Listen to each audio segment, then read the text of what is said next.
Hey, what's going on, everyone? Welcome to the Seeking Excellence podcast. This is your boy, Nathan Crankfield. You are in the place for the number one podcast for young Christians, young Catholics who are striving for personal greatness. It is great to have you today. Thanks for spending some time with us.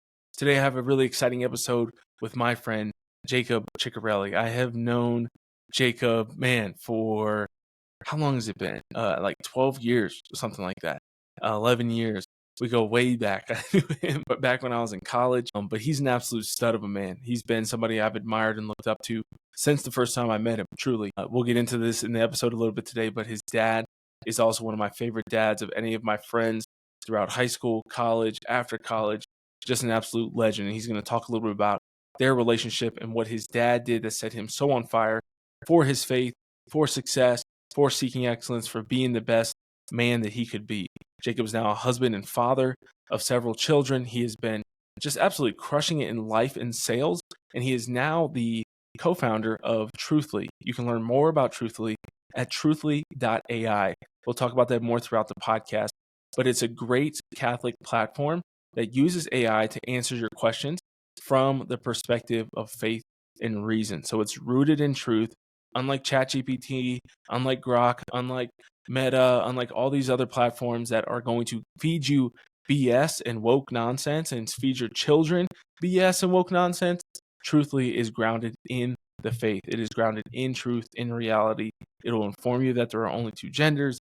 It will let you know that God is real, that he exists, that the Catholic faith is the true faith. All the things you want your children to know and believe, all the things that you want to have answers to, you can trust that you're going to have the truth on Truthly. And so check out the app. You can download it on your phone. You can start a free trial. You can check out all the features and everything. I use it regularly to inform me and help me to prepare for podcasts. And just anytime I have a question, whether it's at OCIA or just having a conversation with friends or at men's group, whatever it is, it's nice to have something to just go to, search it, and it'll give you, paragraphs and answers and sources and all kinds of things. So it's an awesome resource. This is one of the things I'm going to share this take that I have with Jacob in this episode. But I really believe that AI is one of those things that our generation of parents that have toddlers and young children at home, we say, oh, I don't, it's so over my head. I don't know all the things that are happening in AI.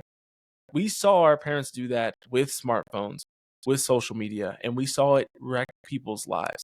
We cannot afford to do that. You know how you get frustrated with your boomer parents because they don't know how to create a PDF document, or they don't know how to make a copy, or they don't know how to, attach something to an email.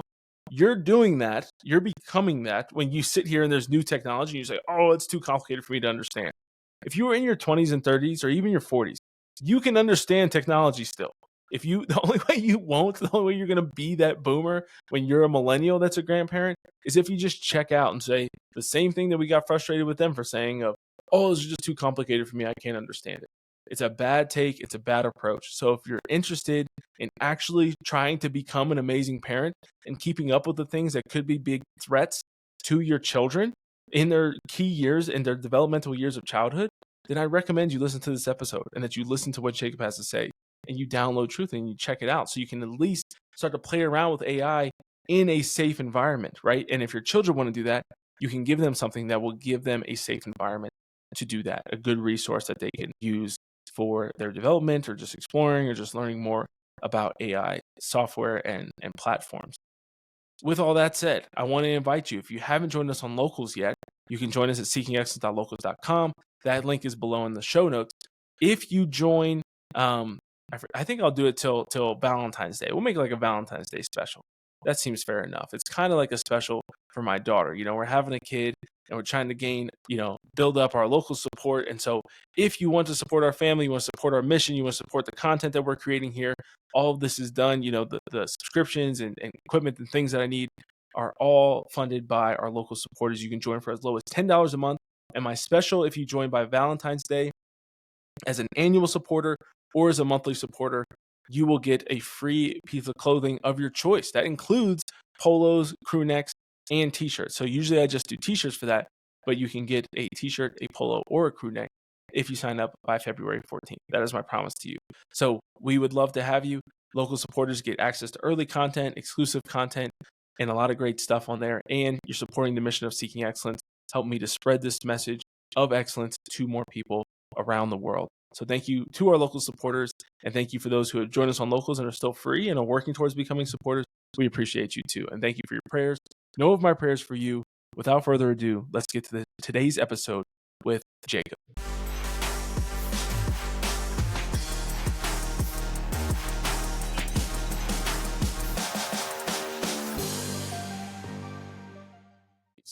Jacob, my man, it's great to see you. How are you doing? It's good to have you. Good. How are you? Doing well, man. Doing well. Excited to chat with you today. You're one of my favorite types of podcast guests. Is the one that I feel like I didn't hit record early enough. And when we're talking for the 5 to 10 minutes before we get going, and I'm like, man, I should have pressed record as soon as we started. No, that's all right. Lot to talk about, a lot to catch up on. But no, glad to be here. Thanks for having me. Absolutely. We met. I was thinking about it on my way into work today. We met about 11 years ago, which is pretty crazy to think about. And it's amazing in my life to think about that as I've been podcasting, and especially as I get to bring people like you on who I met, a decade plus ago, just like what I did my episode with the Hallow co-founder, Alessandro, we're like, oh, we met 17 years ago. It's really shown me how blessed my life has been, and really to have the opportunity to get to meet great men along the way. So really excited to get to chat with you today. Must be something in the water in central Pennsylvania. I don't know, but That's right. For real. Yeah, man. The hometown is pretty wild, but 717 represent.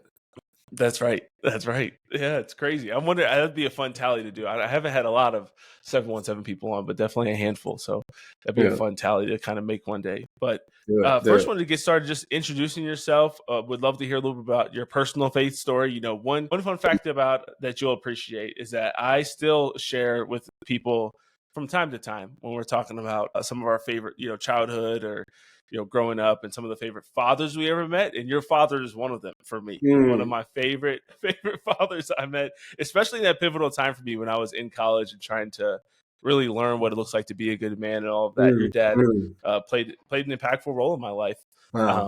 During that time too. So yeah, would love to hear about your upbringing, especially in the faith, and if you had any points of struggle or questioning or doubt, and how you kind of got to where you are today now as a husband and father. Yeah, well, just thinking of my father, I think about this whole journey and how it's led me ultimately to this is it's hard, obviously all the glory to God, but hard to not give him 100% of the credit. I just hope I can be 50% of the father that my father was to me. And there's this great quote I heard once. It was, everyone needs someone to believe in them. And I'm so grateful that thankfully I had a father that really never stopped believing in me, no matter what I chose to do. But yeah, maybe I'll start with my faith journey. So I've grown up Catholic, I was cradle Catholic. My father, as an example, was someone who was daily masser, went to daily mass every single day. I think, honestly, a phenomenal Catholic. My mom was traditional Catholic mom, prayer warrior, always praying in the morning, praying at night. And so great influences in my life. But I went to Catholic elementary school, Catholic high school. Even I didn't think I would go to a Catholic college. Ended up going to Belmont Abbey. Most everybody from high school thought I was going to become a monk after high school. But that was not in the plans or the cards for me. I went there with the intentions to go to medical school. I was pre-med, and God pulled me in a different direction. And after school, I actually ended up in a sales job, and it was first job right out of school. I ended up spending 6 years, and I'll overlap my journey, my career journey with my faith journey, because I think they both connect. They're definitely not separated. I met my wife in my last year of college. I actually was exploring other faiths. I met her at a non-denominational church in Charlotte, North Carolina. It was big. It wasn't quite a mega church at the time. Now it's one of the largest mega churches in the country. And I noticed my wife, she was a volunteer there. And one day I had the courage to ask her out for coffee. And I was even asking her about volunteering. At the same time, I was going to night mass at Belmont Abbey. So I was really exploring truth, like at this time in my life. I then found myself in a new career right after school. And it was a humble business development, a sales job. And the story pretty much goes that as I was trying to figure out and navigate this first career out of school, which I ended up spending five, almost 6 years with that first company. My wife and I were really discerning where we wanted to be in our faith life. The good thing was we were always pretty open to whatever we wanted, whatever God wanted out of our lives. We were both very, hey, you ultimately lead us to the truth. And, raised Catholic, I knew there were things that were obviously true about the Catholic faith. And my wife never had been exposed to Catholicism, had a ton of questions for me. And yeah, it led to, yeah, and there's so much I could tell from the story, Nathan, that, you cut me off whenever you feel like it makes sense. But if you're good with me just rambling, I'll ramble. Yeah. All right, good. Keep rambling. All right. Sorry, I was moving stuff around on my desk. I didn't realize I muted myself. But yeah. No, good. Yeah. Keep going. So, yeah, I mean, somebody that was really influential in my life was my wife's father, who he would invite us over for Bible study, ask me questions about the faith. And it was so interesting as I'm trying to figure things out at work and grow my career. He was Protestant too, I assume? He was Protestant, staunch anti-Catholic, so he'd invite me over for Bible study, and it was great. I mean, he was one of the most influential people in my life because he really challenged me on all the things I believed. And for the first time, I found myself in a position where I said, I don't really know. I don't know all the things that I thought that I knew. So it led my wife and I to pour into, if you could see this corner of my room, I just have every apologetic book you could ever think of. I mean, from Lighthouse Catholic Media CDs to every book by Trent Horn and Scott Hahn. I mean, they're all over there. And Catholicism and fundamentalism, I can see it right there. Rome, Sweet Rome, you name it. But nonetheless, we really prioritize that. Look, that was kind of my truth moment. Was I remember the specific time I came over to my wife's parents' house, and they had a ton of questions about the Eucharist, about the papacy, and I found myself just floundering to be very specific about the answers. Now, I was only about 23, 24 years old at the time, but that was a very clear moment, a truth moment for me, where it lit such a fire in me. Going home, I remember just feeling so defeated that evening, but on fire and obsessed about finding truth. And so my wife and I would spend hours. And I mean, when I say hours, I mean hours every night, listening to CDs, reading books for months at a time, probably about 6-7 months. And it ultimately all led to undeniable truths that we found in Catholicism. And my wife coming to me one day after a trip up to Notre Dame. We were staying with the bishop up there, specifically at the convent. We were blessed and had an opportunity to do that. And my wife on the trip home said, I think I want to become Catholic. And she joined RCIA late. I told her I'd join RCIA with her. And at the same time, I'm navigating work and I'm asking my dad, what are the things that I could be doing really well at work? So now there's this really pivotal faith moment. I think it's important I share this because as my wife decided she was about to convert to the faith, I'm having this very pivotal moment where I'm trying to figure out how to save up for a wedding because I knew we didn't have any financial help to pay for our wedding. And I remember these calls with my dad where he was saying, hey, are you praying before every phone call that I was making, like at work? And I noticed all these people were having success. And one of the first things he said was like, what more can you do? It had me reflect on this, what more can you do philosophy. And I said, okay, I'm going to work. I feel like I'm putting in the inputs. He was like, are you sanctifying ordinary work? Are you praying before every phone call? Now, I wasn't really integrating my faith life in at work, but as soon as my wife said she was ready to convert, and we started doing an RCA together, I mean, it really changed not only my conversion back to the faith, but I started really integrating the faith into work. But to fast forward through everything, he challenged me on things like, well, are you praying for a phone call? I started doing that. He said, are you going to daily mass? I started doing that. He was like, are you going to adoration as often as you can? I was going a couple times a week. Are you going to confession once a week? I started going confession once a week. So I started piling on all these different opportunities to increase virtue.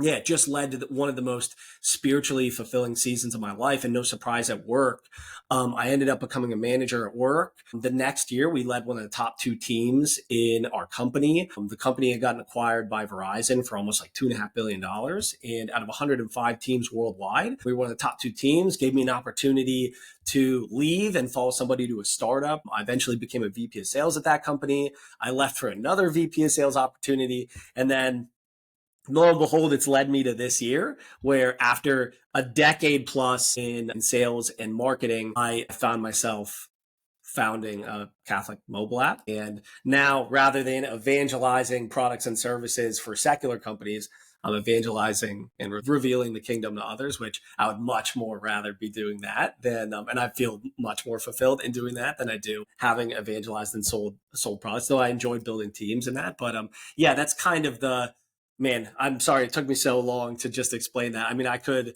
sit here for an hour and try to tell that story, and Sure. trying There's to a lot of condense it pivotal down. But yeah, moments. yeah, Yeah. I'll pause. That's amazing, man. No, I appreciate you sharing all that. And it is fun to see how they are so intertwined. Mm, The journey from where you were in your spiritual life and the career path that you took. It's awesome to hear, especially knowing your dad. It's fun to hear how he kind of inserted so many of those things, because that was one of the things that was so impactful for me. I think at that point in my life was seeing him as a husband, as a father, as somebody who's working as a doctor, long hours and had a lot of responsibility.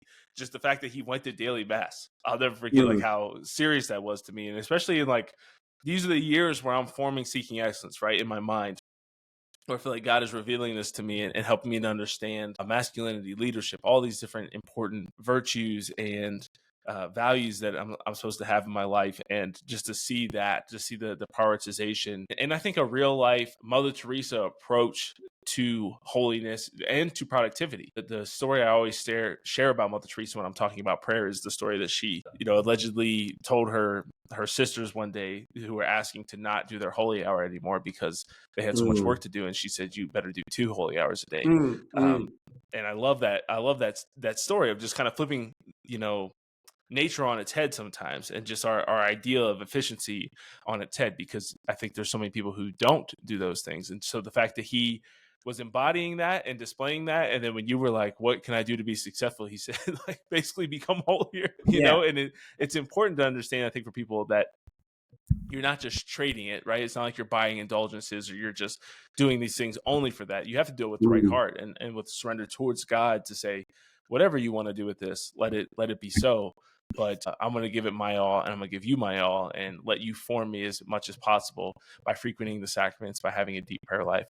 It's really mm, awesome to see. So I, mm. I love that part of the journey, especially. Yeah, and it's funny, that reminds me of, it was a quote that I got from a CEO of mine that I used to work for, but it really applies to my father's whole outlook on life, which is builds awareness. And I think I've said it before in other talks that I've been on, but preparedness builds awareness. I ask my dad often, how do you know you're stepping in the right direction? And I talk to so many people, and I don't know if there's another question I get asked more often than how do I know I'm doing the right thing, like right now? Yeah. And my dad is somebody's like, well, if you're putting in the inputs, like you're praying when the first thing you do is gratitude, and you start your day offering it up to God. You're going to daily mass, like you're making frequent efforts to go to confession. You're making time to go to Eucharistic adoration, like you're praying the rosary either by yourself or with your family or with others. You're part of a men's group. Those things, like, no surprise, like it's so much easier to see when somebody speaks to you. It's like this three-part thing. It's things are either happening to you, for you, or because of you. And just more you put in the inputs, you see how everything is happening for you. Like certain conversations with people or certain things or opportunities. But yeah, I think of preparedness builds awareness so much. And yeah, that's why now daily mass is like just it's like an absolute must for me, Mm. where I almost, my issue is like the scrupulosity, where like if I don't get to daily mass, like I'll be very hard Yeah. on myself. So yeah, but anyway, I felt like I'd mention that. Yeah, that can be the other side of that coin sometimes. But awesome. And so then you get to this point, obviously, in your life where you're founding Truthfully. And so I want to know first, something that really hit me in October-ish of this past year was I was at a conference for Catholic educators across the country, and it was mostly superintendents that were there. And they had this guy come in. He was the AI educator, was his kind of handle, and he was from the UK. And he gave a really engaging and I think really important lecture there about just kind of the advancement of AI. And I think there's two sides or two main camps in the Catholic world when it comes to AI. One is like just absolutely terrified of it. And I think if you see some of the things that they can do now, it's understandable to be at least somewhat scared. Sure. And then two is people who are just like totally ignoring it. For me, I actually am planning to record, it'll probably be out before this one is out, a solo episode that talks about the three things that I think especially millennial parents are kind of underestimating or avoiding in a sense, and trying to highlight those, because this actually came from a conversation I had with Mark Caranta, who is the founder of the Examination Journal and Pray on Paper. And we were talking about a lot of different things, and he was kind of thinking like, as a millennial parent, he's got 4 kids, I believe. So you guys have 3 or 4 kids? 4 kids, yeah. 8, 6, 4, 2. Yeah. So you guys like in the exact same, stage of life. And he's kind of wondering like, okay, for our parents, a lot of our parents, at least our generation, kind of totally missed like the internet, the impacts of social media, pornography, like how much was available when they gave us smartphones if we were 12, 14, 15 years old. He's like, what is that for us? Like, what is the thing that we're going to kind of miss? And for me, I think a lot of it is, I think there's a few, but I think AI is one of them that we obviously have to be intentional and be aware of it. It can't be one of these things like our parents did with social media where it's like, oh, I don't even understand it. I just let them, they just do their thing. It's like, we have to have some awareness on it. So you have entered into this arena from a Catholic perspective. So I'm just curious to know, especially the founding journey of like, where did you kind of see the opportunity and what made you want to enter into the realm of AI from a Catholic perspective? So I think AI is the thing. Like it may certainly be one of many things, but I have a biased perspective on it where I feel like it is the thing. You look at social media and how, oh, will people really go on Facebook? Oh, will people really use Instagram? TikTok, it's just another thing. Is it now? Like that's where people are rushing to put ads. It's where people are. And I think like it took a while for, I think, even Catholics to get into social media, to be social media missionaries, for example. Like we're just not necessarily late to the game, but maybe it kind of was a little bit late to the game. I just felt like now you see it a lot more, right? Mm-hmm. If you're seeing people go where before we might have been a little bit hesitant, I feel the exact same way about AI. It's one of those places where you just have to go. Like it's going to be here. It's going to be even bigger than social media was. And so, it's going to need good stewards of it. Like a hammer can be used for ill intentions. When used properly, it's a great tool, right? Same with social media. Social media is awesome because, and we were talking about this before we hopped on the call. It's right. Yeah, I was just going to bring that up. I know what's going on in Nathan's life without, which is a beautiful thing. Like I know Nathan is enjoying fatherhood. He's struggling with this particular thing. He loves this particular mission or apostolate. He's enjoying family life. Like you're able to, in social media, it's so great. Like it really is this incredible connecting tool. I think social media is great in a lot of ways. I think the problem is like how we get into bad habits like anything else. So can AI be used for bad? 100%. And there are people already using it for that. That doesn't mean it, but just because something can be used for bad does not mean that it can be used for good. I saw a homily once where a priest said, we can glorify God in all things. Like you can raise a beer and glorify God. Mm-hmm. You can raise a beer as long as you're saying, thank you, God, for this beer. Thank you for this fellowship. Thank you for this moment. Could I sit there and have 10 beers and just, totally abuse the situation? Yeah, 100%. But you could totally, in that moment, embrace this thing. So yeah, as far as AI goes and how it all came to be, after being in secular tech for a long time, I was getting exposed to a lot of AI tools. So I was using conversational AI. I was using conversational AI for probably the last handful of years. And so I feel like the secular tech world was very ahead and still is very ahead, probably light years ahead of where most any other industry is as far as AI and other tools that are helping them improve processes, systems, you name it. that being said, having been exposed to that, I think was such a blessing because when I was discerning last year around this time of what does God really want out of my life, I thought it was to found a consulting business that would help hopefully more Catholic businesses figure out how to improve sales. So I started a sales consulting business, and it led me to get very integrated with our local YCP that just launched. And I got asked to be the first speaker in January. And when I gave this talk in January, I was reflecting deeply on the last 10 years of my life, and it was all around living out your Catholic identity in the workplace. So I was thinking about my Catholic identity just very heavily. I was also talking with a few friends about just AI in general. It wasn't quite the idea for Truthfully wasn't there yet. I got asked by my father to go on a Cursil retreat, which have your parents been on Cursil?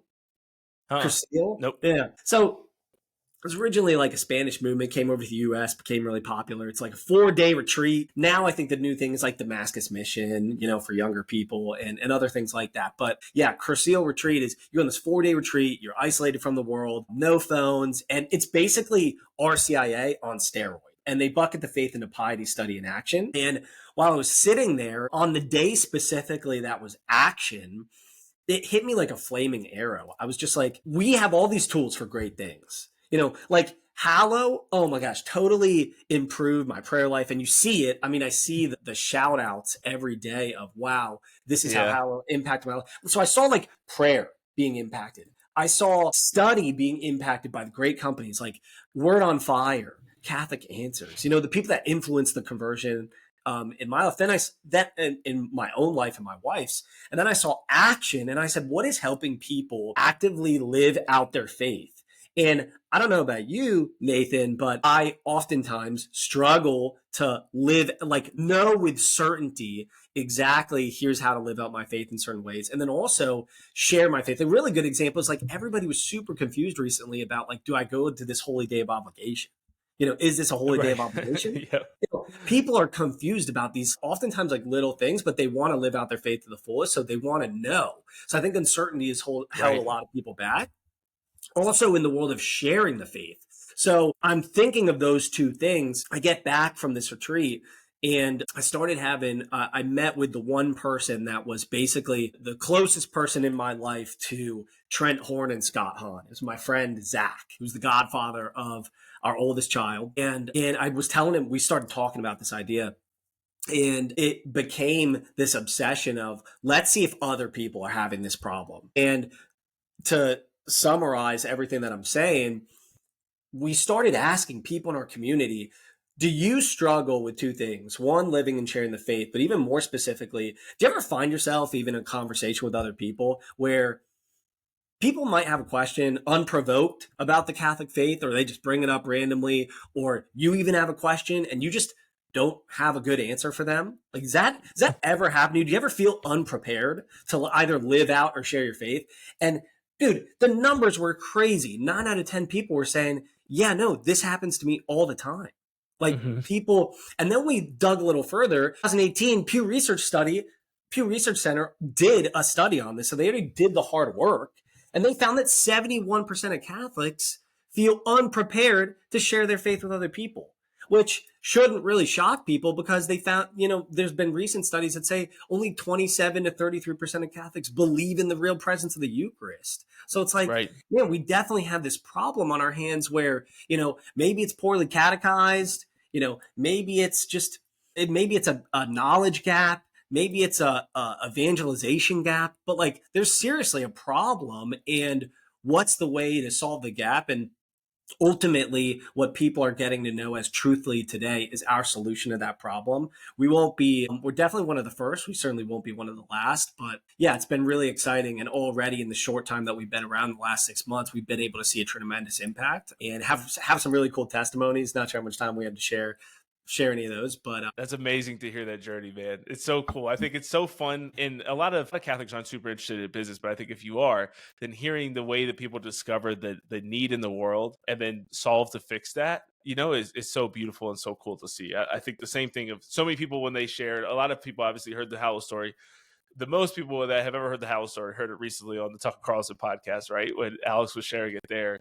But just, I think what people have kind of brought up to me when they watch it is like, I just had no idea how it all began. And it is cool. Like founding stories are cool. It's the reason why Shoe Dog and so many of these books, right, about founders are so popular, because it's like, man, how did Phil Knight come up with Nike? And how did he get started? And how did it all begin? And, you know, I don't want to preemptively compare you to Nike and Phil Knight. Obviously, you have some hopefully some virtues that Phil Knight didn't have figured out as well. If you watch the movie. But it is really fun, I think, to just hear how people begin and the starting stories of things. And especially you being early in the journey, it's even cooler to see and think about where it could be 3 to 5 years from now. But yeah, would obviously love to get into some of the testimonies, would also just love to hear kind of after you did that, after you kind of come to this conclusion of like, all right, we're going to begin this of. And I think the other thing, going back to what I was just saying. So thinking about the Halo comp, really cool for me too, that one of the things that Alex always says is like he created it for himself. And that's kind of what you were sharing as well, is this kind of when we're thinking about needs. And I try to get guys especially to think about this when they're thinking about side hustles. I have a guy who I'm planning to work with. I'm launching a coaching like men's program. It's not only for men in 2025. And one of the guys who's, you know, possibly going to do it was asking me, he's like, yeah, I want to start a second income stream. And the thing I always get guys to think about is what is something you need in your life, right? Like the Seeking Excellence program is like the whole thing comes out of like, what would I have loved to have for the last 10 years of my life? And what would be most helpful for me now, right? It's somebody with a Catholic perspective who understands my faith, who understands my primary vocation is the most important part of my life, but also can help me in my professional life, financially, setting goals, you know, fitness, all of that. And so I'm like, that's where it comes out of. And some of the best ideas, I think, come from our own experience, right? And so, yeah, we'd love to hear kind of your next steps after you kind of started that, and if you had any doubts or struggles along the way since you've begun truthfully, and then any of the testimonies obviously can help refuel that, right? When you're starting to have the doubts and discouragements, when you hear the testimonies from people, that's when I think it's a lot easier to keep going forward. Yeah, so we had, I won't go through all the God incidences, but this has been like the most Catholic year of my life. So God, you know, there's a talk I'm going to give a little bit later today. And one of the pieces is, you know, when you step out in faithfulness, like, you know, I think sometimes people think like the way is just going to be shown to you and then, you know, you're going to get the strength before you go on the journey, but you have to actually just take a step forward, start going on the journey, and like you get the signs along the way. And part of that was, you know, it's funny. I did the Hallow Lenten reflection with Father Gene Chiswick, and He Leadeth Me. And that story was, I mean, it couldn't have been more perfect for the season I was going through, because I wasn't as familiar with the Surrender Novena. And, you know, like I've done versions of surrender prayers. I have this daily prayer manual that had like a small surrender prayer in it, but not to the extent that I got in that particular season. So yeah, there was a ton of doubt. And oftentimes, you know, knowing how hard it was going to be, it is one of those things. I think sometimes like we choose to do hard things. We choose to do hard things. And other times, I think we also say, hey, look, like God, I think you might have the wrong person for this. And those thoughts definitely crept in my mind early on. And so I was almost looking for ways out. I got offered an opportunity to basically go back and become, you know, a sales leader at another company. And to deny that was really tough, especially at a time when I'm trying to forge my own career. I've got 4 kids. That's what I think is the craziest part for most people, probably, is stepping out with 4 kids and doing something new. And look, like, I don't mind I think like the most important thing people can do is be authentically themselves. I'm not going to sit here and say, oh yeah, we had a year's worth of savings and we just had it perfectly planned out. And we decided to go take the leap of faith because everything just lined up. No, that couldn't have been the more opposite of our story. It was like wrong time, wrong place. Like we were not, like the smartest thing would have been to actually just probably go and get something else and save up and then work on this opportunity. But God was literally not calling me to do that. And I could feel it because these situations just kept happening. One of them very early on was I had an encounter with the St. Jude relic. It wasn't supposed to come to our parish, and our priest had gotten a call in February, middle of February, I had learned that our priest got a call saying, hey, one of the parishes wasn't able to do it. Can St. Jude come? So Father Carlos Martins called our priest. They were actually quite close, Father Reed here. Wow. And last second, they decided to bring St. Jude to our parish. And I got a call late one night from a friend from the parish who said, Jake, you got to meet me at the parish first thing in the morning. I said, what? So yeah, you just got to meet me in the parish. Don't ask any questions. Just meet me at the parish. Total all right? surprise. Yeah. Total surprise. So I said, okay. So I meet him at the parish. And I see this trailer and this car parked out in front, and Father Carlos Martins pops on out, and he's getting ready to like unload and set up St. Jude at St. Anne. So I got to be a part of that whole experience, setting up, Wow. working it for the whole day, and then helping take St. Jude down, and had some opportunities to get some things, encounter with the relic, and really beautiful experience. And we had St. Jude miracle happen about 2 days later. It was such a God thing. I won't get into the details of it. Just know there was a very true and clear miracle. And the rest of the year has really been history. We were at times even looking for the right people to help us build truthfully. And then God led that to happen. We were looking for the funding to figure it out, and God led that to happen. A lot of the theme was almost kind of like, people would say God waits till the last minute. I don't know if that's necessarily true. It certainly felt that way a lot of times when you're stepping out in faith. It's like at the last second, like everything happens. But I just noticed that if you wait, if you're patient and you are stepping out and you're completely surrendering, and you actually are saying completely surrender to the fact that like, I won't be anxious anymore. Like, I'm not going to be anxious. I will not be anxious. And I can't tell you, like, this year has really been probably where I've had the most uncertainty I've ever had. I've probably been the least anxious I've ever been, which is like wild to actually say. Yeah.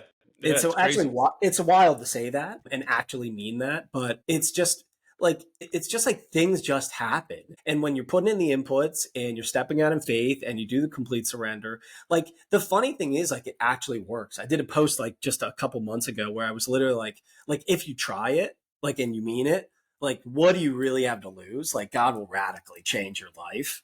Mm-hmm. I think the hard thing is that, like, the challenges that come with it, which is like giving up financial comforts. As a VP of sales, I mean, it was great. You were okay. We were doing great. Yeah, it was phenomenal. That was my assumption. That title usually comes with being okay. How about comfy life? I mean, it was great. It's very enjoyable at work. You're leading and inspiring people on a daily basis. You get to make big decisions. You drive all a car. Things that I would imagine you'd really enjoy. Yeah. Yeah. And to give, I mean, and seriously, we had to give a lot of that up, the comforts of things that we've just gotten very comfortable with, even to the point of, we said, look, and I'm not ashamed to share this because it was part of our journey. I literally said, God, if you want us to pursue this journey, I'm either going to go pursue some type of, this was about May. I was saying, God, if you really want me to do this, I'm going to need some other type of financial stability to help us to be able to pursue this mission, because otherwise, like, it just doesn't make sense for me. This is the conversation I'm having with God. And we'd put our home on the market, and we'd been doing some intercessory prayer to Our Lady of Fatima. And on Our Lady of Fatima, we were at an event at our parish. We had gotten a ding on our phones for a second request. It was the first ever and the only one we ever got. Second request showing on our home, and 2 days later, somebody put a full cash offer on our home. And next thing we know, we were moving up to Davidson, North Carolina. It was only about 30 minutes north, but right down the road, we ended up finding a place. It was a perfect opportunity. Actually, ended up being an even better home than we were. I mean, it was like one of those, you've got the teddy bear behind your back, and Jesus is like, you've got the teddy bear, and Jesus has a big one behind, and like, the priest that had been helping us with Truthfully from the beginning and getting us very involved in the diocese and having people vet and perfect the model, he's literally right down from the road from me at Christ the King, now, like 2 miles down the road. So it's just funny how, these things we're holding on to. And then when we finally let go, like, we were even willing, we were willing to, sometimes stepping out in complete surrender was like, look, we had to put give our home for sale, which was difficult as a father, but, purchasing our first ever home and having that for 3 years and getting it, by the way, 2021 when it was like 3%, Yeah, the good time. yeah, the good times. I mean, it was so difficult. Yeah, but it's all led to this, and there's some great things coming. I feel like there's a very bright future for Truthfully ahead, and it's really just stepping out, but not even getting to any of that. It's really just stepping out every day in faithfulness, just saying, you know what, you lead us to the people, the conversations we're supposed to have, and man, I mean, it's been wild. I can't even begin to tell you, and it brings me so much joy. And that's the whole thing about what we're trying to do is bring the joy of Catholicism to the world. Is an AI app going to be for everybody? No, for sure it's not. But is some people going to find some use in it? Yeah, definitely. So, and we found that. That's amazing. That's kind of my little soundbite there. No, I love it. I think one of my favorite things you said there, you have the least anxiety and when you're experiencing the highest amount of uncertainty in your life. I think that one of the big reasons people get so off balance in their work-life balance is because of anxiety, right? Fear of things not working out, especially founders. I think you see that especially in a lot of, I love Hormozy. I used to like Grant Cardone more than I do, but like a lot of those guys, right? Like Hormozy, Gary Vee, all these guys. And it's like this obsession with working, which I think to an extent has to come from they're just doing stuff because they want to. They're not feeling like God has called them to do something. They're not carrying out like a God-given mission. It's just like, I want fame or I want money or I want influence, whatever it is. And they're just pursuing it on their own accord and with their own strength. Now, that doesn't negate the fact that on the other side of that, you have a lot of people who just expect God to just like work miracles with no participation or effort required from them, right?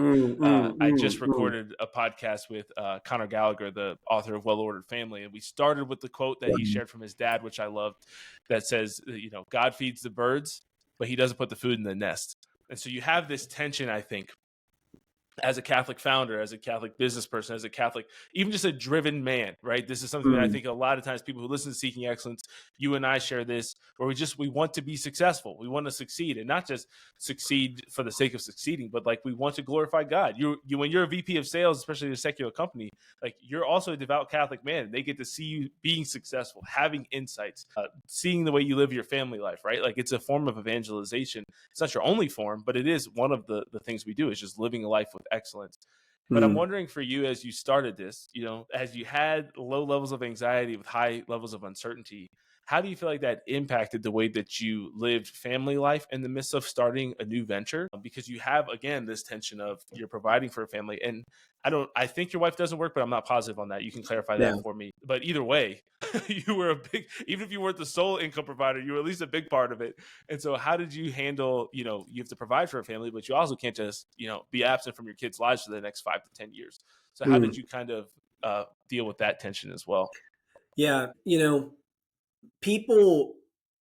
Leadership is influence, nothing more, nothing less. And from a spiritual perspective, like your spiritual influence, if I noticed anything with kids, are so observant, like they know your disposition. And my wife, who's the closest person to me, knows it. My wife hasn't been working since she had our first child, and we've been blessed. So that was an incredible blessing in our life. She still doesn't today. We have 2 kids in school, and she takes care of 2 at home, 8, 6, 4, and 2. And yeah, it's I think the most difficult thing about it is I'm going through this transformation. And I'm experiencing this thing, and I'm on a different wavelength than my wife with that regard. Like she can see it. She's like she's not wired to not be anxious about certain things, right? Now she's Sure. she's like closest thing to Mother Teresa, right? But like there are things where like the uncertainty, just generally, like that's part of my. If my wife was to say, I'm not saying anything she wouldn't say herself, but like if she said, if there's one thing that she struggles with, it's a little bit more uncertainty, right? So it's ironic, like that I'm in this season of my life completely living in this uncertainty, and she's with me on the journey, of course. But like, the calm through the storm, I saw it as a leader. It was really interesting. When you're leading a team, I remember this time, and I had some great mentors that helped me to be the leader, to help me mature as a leader very early on. And I wouldn't have become what I think people hopefully would say is a good leader, hopefully great leader early on in my career. In 2018, we had just gotten back from sales conference, and it was called Diamond Club. And I was fortunate. My wife got to go with me on the trip. And in January, we went from the previous year, we did like 158% to our goal. Once again, one of the top 2 teams in the company. And we Wow. did like 50% to goal in January. And we had a brand new team. They just shook up the whole office. They expanded. They added like 6 more teams. So we had about like 120 plus people in our office, 12 managers now, went from like 6 to 12. I mean, it just grew. And we were having this massive moment of growth at our company. And half of our team was gone or promoted. Like we had like 15 promotions. So we had this brand new team. And we struggled. I remember meeting with our VP of sales, and he pretty much at the time was like, "Hey, like, what have you done for me lately?" Like I'm like, well, what? Like, we just had like the best year ever, And we had this difficult month. Well, the first week of February, our whole team, we all went out to lunch and we celebrated on a Friday for achieving the goal of February. Now, February wasn't even close to being done yet, right? We all went as a team and we celebrated as a team and we had a great meal. And actually, I'm pretty sure everybody ended up getting like a half day on that. We just gave everybody a half day on that day and said, look, like this is to us achieving the mission at the end of this month. Like we're going to do it and like calm through the storm. And so many times, like, I think like, we rise to the level of our goals, but we fall to the level of our systems. That's from James Clear, Atomic Habits. Like we rise to the level of our goals, we fall to the level of our systems. It's so true, like in our faith, and I mentioned that preparedness builds awareness. If my systems aren't really tight, like, and it's not the checklist systems, it's like, I'm making the time for prayer. I'm doing the things like going to daily mass. I'm going to confession as regularly as I possibly can. Like if my systems aren't strong, your best months and days. So your best days, your best weeks, your best months. This is the craziest thing that I've ever heard is your best months will be a result of the goals that you set out. Your worst months and days and weeks will be as a result of the systems you have in place. So like, I think your family, your ceiling and your floor, basically. Yeah, your floor, and your family. I mean, I can tell you, for the first time, and we do prayers every night, but we started praying the rosary every night as a family in this season, with my kids. So bedtime went from 45 minutes to 2 hours and 30 minutes, right? Which is a massive, wow. That's like, and that's just getting everybody settled. You do book, you do story time, you do the rosary. And rosary with the kids, by the way, you could try to do you could try to do the Mark Wahlberg rosary. It doesn't work that way with 4 kids. Like it ends up going, there's pauses and there's breaks. And there's, so questions it takes to answer. questions to like who's Mary after we've answered that, a bunch of times, it's like, but what happened is, long answer, per usual. That's how I just do things is, to your question is, I think my wife very clearly saw like a change in disposition. And what happens is like, she trusts, she became very like that. Like our relationship has grown so much in the season, and now she doesn't. I feel very much like Joseph, just in this Advent season now, and I can relate this whole year. I'm just thinking of how Joseph is out there and just taking Mary to where it's supposed to, going back to Bethlehem and taking her to Elizabeth to see. I think that's the reading for this upcoming weekend. I feel like, there's had to be the most uncertain. Like Mary, she's like good. She's got like the Eucharist in her 24/7. And so she's feeling pretty like full of grace. Joseph, he's just kind of there, like super in this uncertainty thing.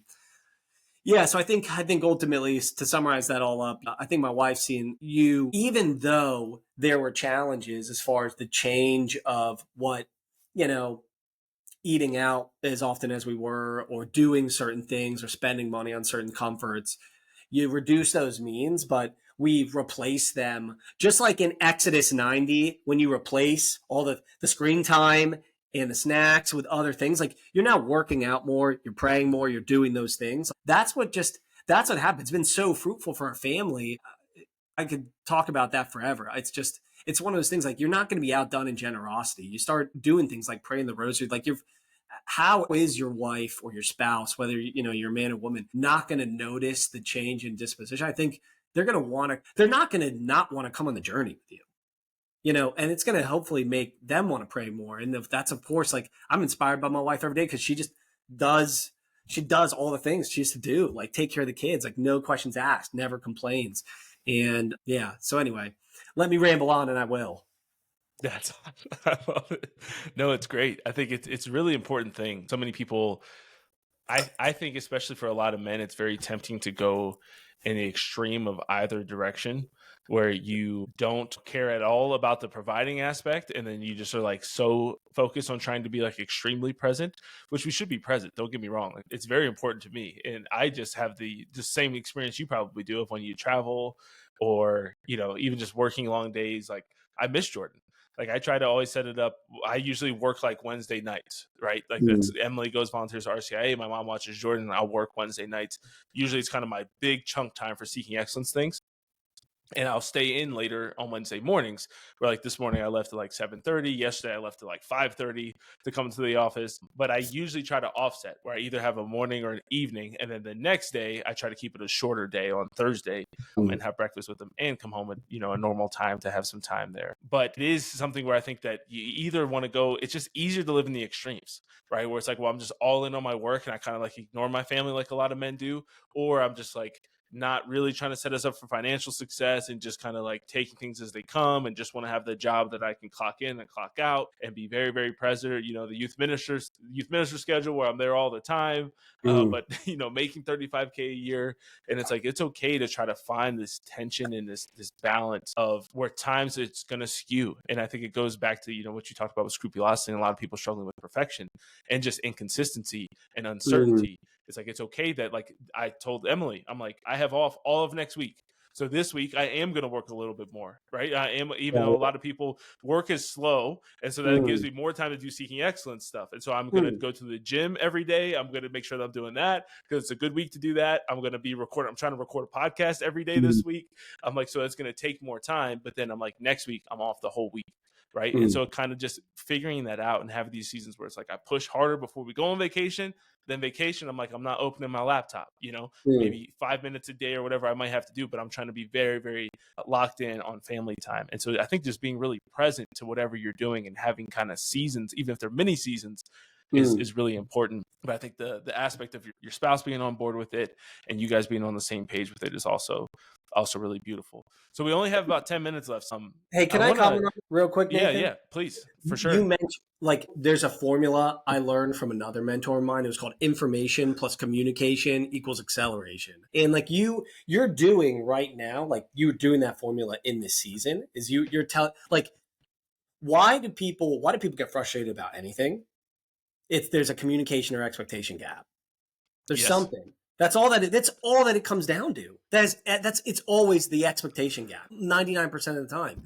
Do people have all the information? How was it communicated? When was it communicated? The tone, all those things. And you're setting the expectation. Imagine you just start, if you're working the late night and you never set the expectation that, hey, I'm going to do this, but by the way, next week I'm going to have all this time and I'm going to be very present. Then somebody's left to wonder, they don't know, Right. So like that, information plus communication equals accelerate. Like that's the key. Communication is so big. Yeah. Even better. What I did was even better is we went through a lot of iterations and a lot of frustration throughout this. So I'm not trying to paint this as though Emily and I just like woke up one day and we hit this groove. But what was the biggest change factor over the summer? I'm looking at it above the camera over there. Is I said, Emily, you make the schedule. I said, you're going to make my schedule for me. I was like, this is my ideal things that I would like to do in a week. I was like, and you design what would be best and how we could do it in this season of our lives. And she made it. And then it was just like, at first I like really started sticking to it. And she'd be like, what am I doing? I'm like, you made the schedule. You know what I'm doing. And not like in a passive aggressive way, but like we agreed on this. Like you made this. This is the design that you set up. And so I literally have, Monday and Friday mornings, I wake up early and I go to work. And that gives me another chunk time where I can do podcasts or Seeking Excellence stuff, even just read and go deeper into like studying and preparing for other things, writing talks like you're doing, having some time for that. Tuesday and Thursday, I can wake up, but I come back and I have breakfast at home. And then Wednesday's a sleep-in day. We have breakfast together as a family, kind of a slower morning. And I don't get to the office till 9 usually. and then I stay in the evening. So it's funny just seeing, Wow. this pattern, but it took a long time, and it's been a balance. And obviously it'll shift, I think, at different phases and different times of our lives. When Emily's done with RCIA and we have 2 kids, we're gonna have to revisit the schedule, right? So we're gonna have Yeah, to look yeah. at it in a different way, Wow. which is really interesting. But So I want good. to just share, for me, so I'm a Truthly subscriber. I love the app personally. It's been really helpful for me as a content creator because I Mm, have questions and things that come up. And it's so nice to have just like and it's the same thing with Chat GPT with secular things or just like other things in life, right? That was the ease of Chat GPT, is to say, okay, sometimes like Google's helpful, mm, and Google's gotten better with Gemini, kind of summarizing certain answers up top. Obviously, the downside of both of those things is they're being super, manipulated and skewed in a direction that is mm, not adherent or loyal to the truth. And so you don't want to do that with faith things. But if you have a random question about history or about productivity or who wrote a book or whatever, like those things can be super helpful, right? Because it's just like mm, you can just go to it. It's just going to answer your question. And that's what I loved about Truthfully in my experience, is to say, I'm writing this or I'm preparing a post for LinkedIn, or I am preparing a podcast on St. Francis de Sales or Introduction to the Devout Life or something Advent related. And it's like, I could just go and say, oh, I have this question about this, or what was the Bible verse, or whatever it might be. And just being able to go to one place that can answer the question. And I always love that it kind of prompts you with a reflection question at the end too. mm. The answer will kind of give you that kind of next step that really helps when it comes to content creation. I don't think it's only for content creators. You can share some of the other testimonies, but for me, that's where it's been most helpful, is going there. But would love to hear from you kind of the vision of, you shared a little bit, when people have kind of random faith questions, but I also see and have listened to some of the Learn tab, where you have some catechesis in there, or formation, or people can learn about the fundamentals of truth.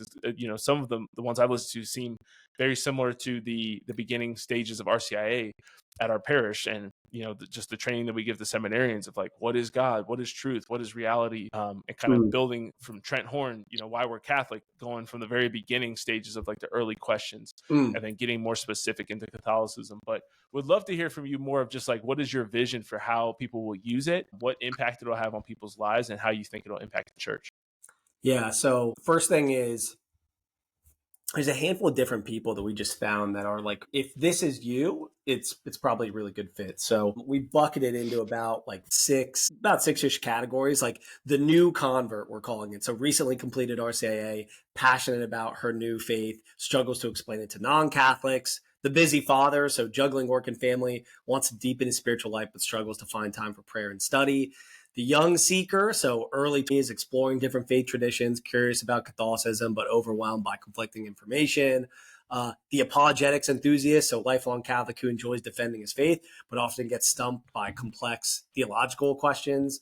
The high school teacher, so Catholic religion teacher looking to inspire her students, but needs engaging ways to address tough questions and conversational topics. And then the prodigal Catholic, which I think there's a lot of people that fit this, which is grew up in the faith, drifted away, now searching for answers and a way to reconnect without feeling judged. So I think, truthfully, for a few specific use cases, and we just found this to be really true in the way that people are using it today, is one, like with families. So you mentioned, creating it for yourself. One of the first reasons, I wanted to have a tool like Truthfully was I found myself in situations where on demand, I couldn't produce a charitable, when we were having conversations about the faith, unprovoked questions would come up. And those conversations didn't always, as charitable as you could be, it didn't end in the most charitable place oftentimes. And I wanted to be able to, in the moment, and I've already used it a number of times, and we've heard this from a lot of people, where people get asked a question, they're watching football with their friend, and somebody says, well,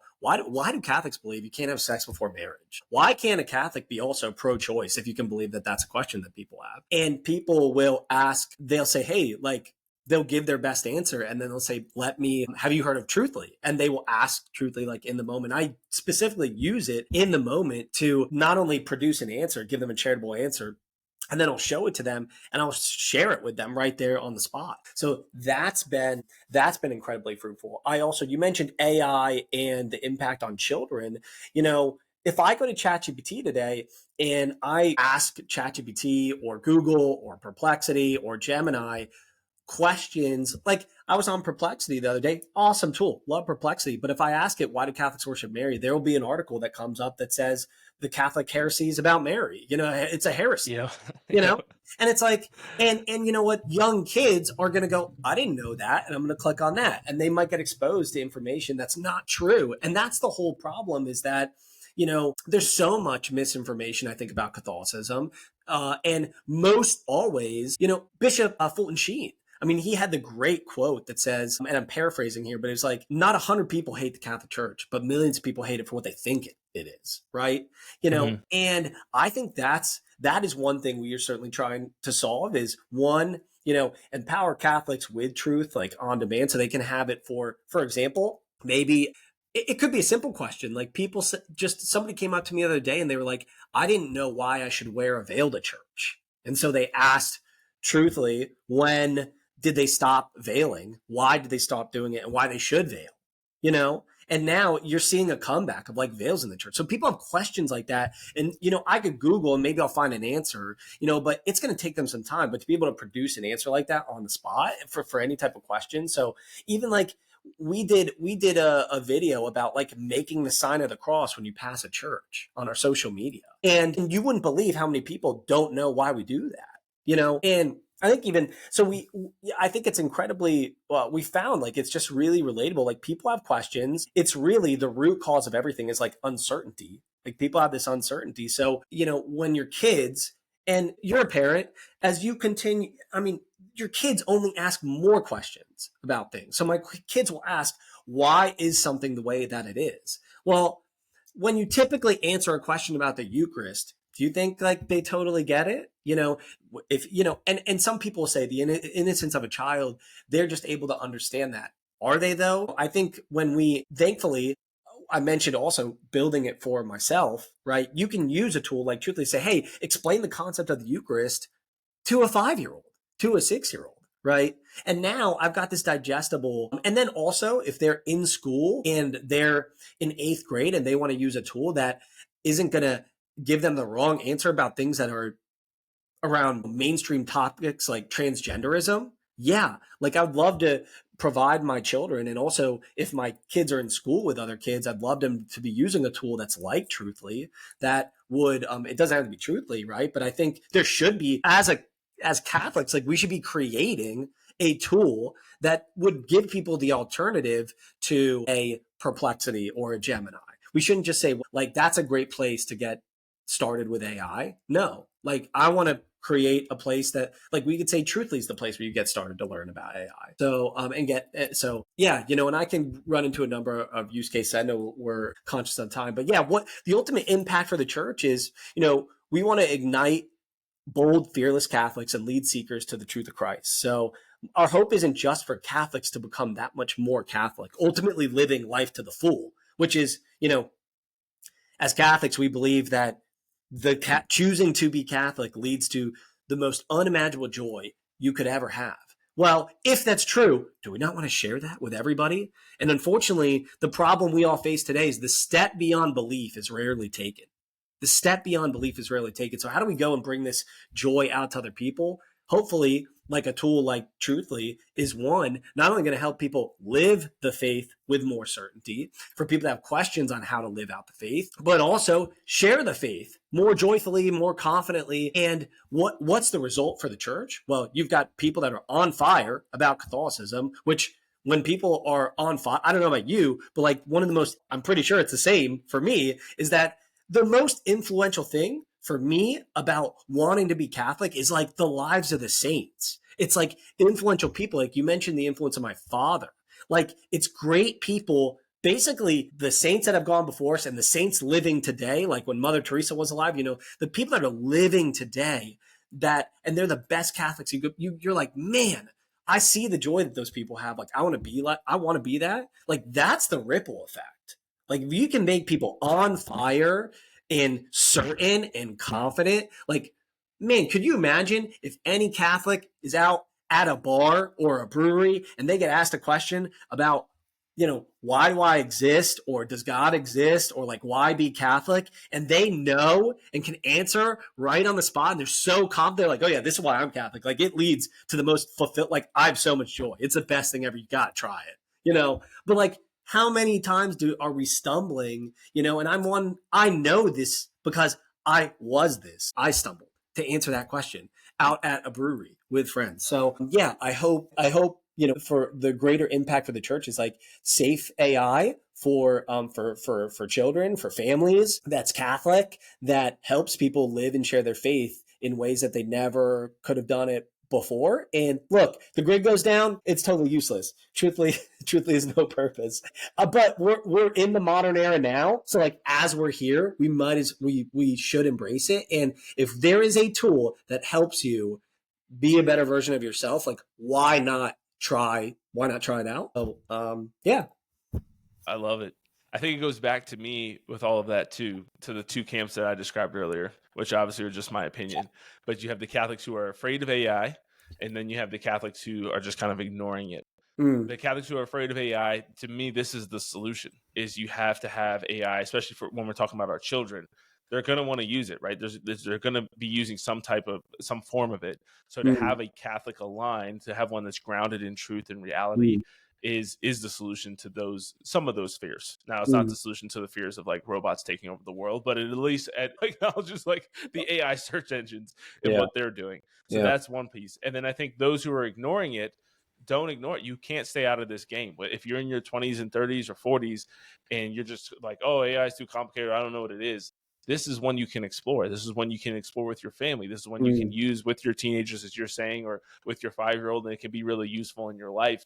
And so it's a place where you can kind of dabble in it and start to see what it's like to interact with an AI, see what it's like to use it and to ask it questions and to kind of have that experience without feeling like you're going to get into some weird stuff with ChatGPT or any of the other, secular based ones. If you're kind of nervous about it, it's a great place to explore and to start. And so, yeah, just in closing, I want to encourage everybody to try it out. Like I said, it's been useful in my life, and something that I've shared with people who I know who are in RCIA or, some of the school leaders when we were there at the conference, and just kind of telling them like, there's some, Catholic alternatives to this stuff that you should be promoting because the kids are going to use it regardless. And so, people can follow you guys on Instagram. They can follow you on LinkedIn. Jacob's a great LinkedIn follow as well. If you like the things that I post and share, you'll like that Jacob posts and shares. I think we align. It's truth. Oh, and probably, 99% of things we just have like different favorite sports teams or something random like that, but we have a very similar mind and approach to life. And so Jacob, thank you so much, man, for coming on today. It was great to get to spend some time with you and to get to share you with the Seeking Excellence listeners. Thanks. No, appreciate it greatly. Thanks for all you do. And God bless, Nathan. Appreciate it. Awesome. Well, thank you everybody for listening today. Again, go download Truthfully right now and give it a try and see how it can be a beautiful blessing in your life. And I think almost more importantly, the lives of many other people who you're called to evangelize, to inspire, and to move closer towards God. So thank you for listening today. God bless you. And it's time for you to go out there and be your best. We'll see you next time.